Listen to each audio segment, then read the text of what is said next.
J.K. Rowling famously said, "Rock bottom became the solid foundation on which I rebuilt my life." Welcome to another episode of the Meaningful Shit Show.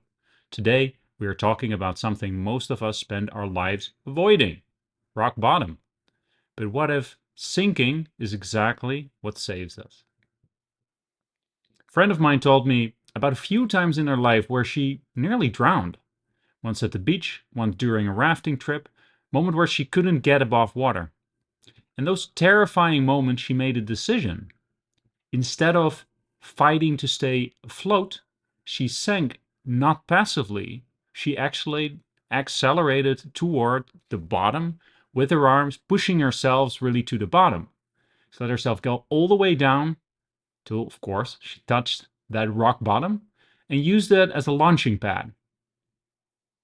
That image stuck with me, not just because it's powerful, but because it felt like a metaphor I've seen and lived so many times.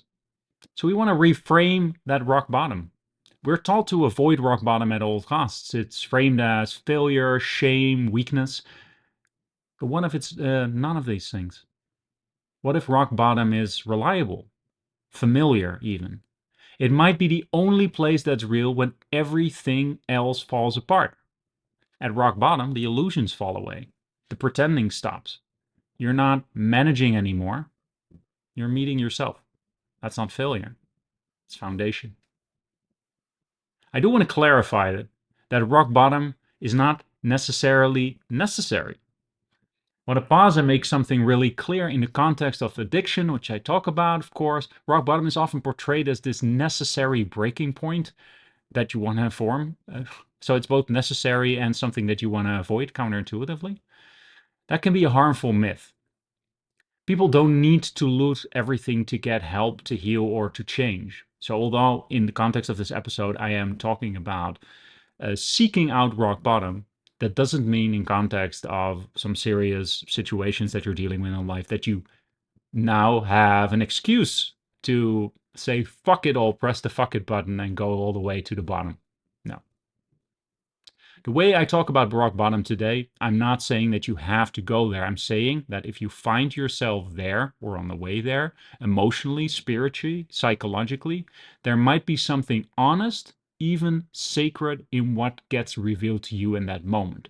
And this is not about glorifying collapse. It's about reclaiming what the collapse actually can teach us.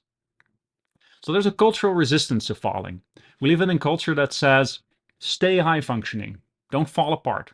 Even therapy sometimes turns into fix it, regulate it, get back to work. But what do we miss when we rush to bounce back? What are we afraid we'll feel if we actually fall? I want to talk about Kierkegaard, which I hope I pronounce right. Despair as the birthplace of the self. Kierkegaard is known as the philosopher of paradox, of inwardness, of anxiety. He famously said, despair is the sickness unto death. And what he meant is this: despair isn't just pain, it's misalignment with your true self. It's when you've built a life that's disconnected from what you actually are. So when you find yourself at rock bottom, stripped of your job title, your roles, your performance, what's left? That moment is existential, and because you can't pretend anymore, Kierkegaard would say, that's exactly where your real self begins to emerge. Not the self built to please or protect, but the one that's been buried underneath all that scaffolding. So maybe rock bottom isn't the end of the story, maybe it's the start of something real. If you listen to my episode about nihilism, yeah, Nietzsche sees rock bottom as the abyss and the artist. Nietzsche, on the other hand, doesn't talk about despair, he talks about nihilism. He looked around at a world where traditional meanings had collapsed: religion, morality, truth. And instead of offering comfort, he said, God is dead and we have killed him. That's not a celebration, it's a crisis. Because without inherent meaning, we're left in free fall. What does it remind us of? That's where rock bottom is. Through Nietzsche's eyes, it's not sadness, it's emptiness. It's no meanings, no rules, no ground. This is where it connects to my nihilism episode. Nietzsche believed that once everything falls away, something amazing becomes possible. The Übermensch, the one who creates meaning, value, and life from the inside out. So rock bottom in that sense isn't just where the absence of meaning lives, it's the place where you become the artist of your life. Where you stop borrowing meaning from the world and you start building it with your own hands. All right, let's talk about DBT real quick. Radical acceptance at the bottom. Deeply psychological, so DBT, dialectical behavioral therapy, teaches that healing begins not with control, but with radical acceptance. I've talked about that more in my DBT episodes. When you're at that place, the bottom, DBT doesn't say fix it fast. It says be here fully, without judgment, without resistance, but with mindfulness. It sounds counterintuitive that the path out of suffering starts by turning toward it, accepting it. Because the moment we stop saying this shouldn't be happening, we create space to breathe, to feel, to stop fighting ourselves, to stop being in this situation where we feel the world doesn't make sense. It might still make sense, but we radically accept that that's how it is right now. And that's not giving up.